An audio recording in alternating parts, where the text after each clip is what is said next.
Young world, if you know like I know, you got to pay attention to symbols, signs, coded information, things that aren't obviously said and seen at the first glance.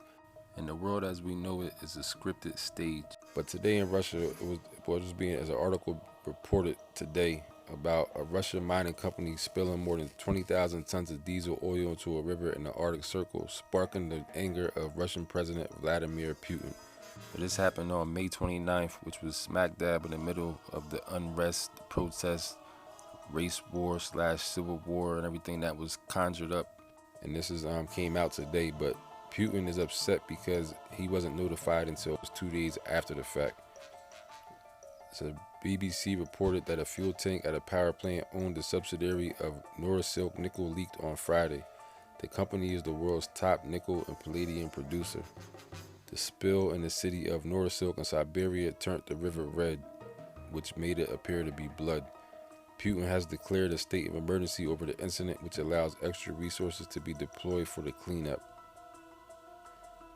So here you have this oil spill turning the river red, making it into a river of blood, which was smack dab in the middle of this fake civil war that was orchestrated to be trying to be turned into a civil war here in America, which didn't really work out as planned. But here you have Donald Trump, who has a monument called the River of Blood. And a monument is a monument for a fake Civil War battle that took place at his golf course. A Civil War battle that never really happened. So there's an article from the Times in 2015 says, which recounted how Trump bought the course in Virginia, now renamed the Trump National Golf Club, back in 2009, and got to work getting it up to Trump standards. It was a fixer-upper golf course. So that included building a flagpole along the river, complete with a plaque commemorating the River of Blood, a dramatic name for a harrowing event that never happened, but the plaque begged to differ. On the plaque it says, many great American soldiers, both of the North and South, died at this spot. The casualties were so great that the water would turn red and thus became known as the River of Blood. And that sounds like it came directly out of Trump's mouth. Especially where it said the casualties were so great that the water would turn red. Like, just that part right there, it sounds like something that Trump would say.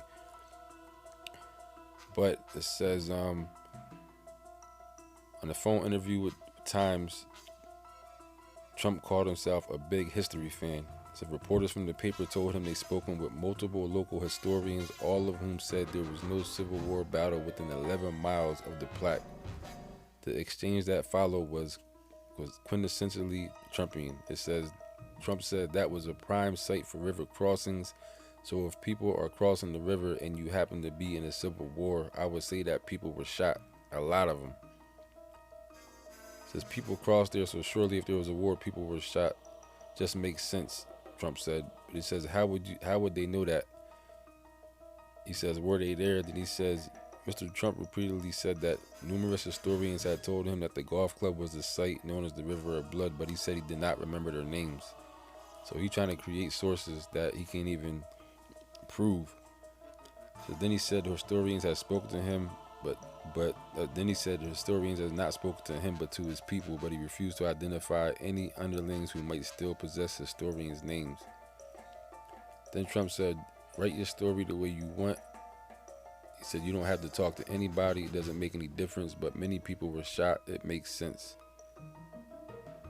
So that's how Trump handled that situation. Created fake information, you know what I'm saying, put it on a plaque, and that's just it. But the bigger story here is that there's no coincidence that Trump has this fake River of Blood for to commemorate a fake battle, a fake Civil War battle. You know what I'm saying? Make no mistake about it, this is symbolism.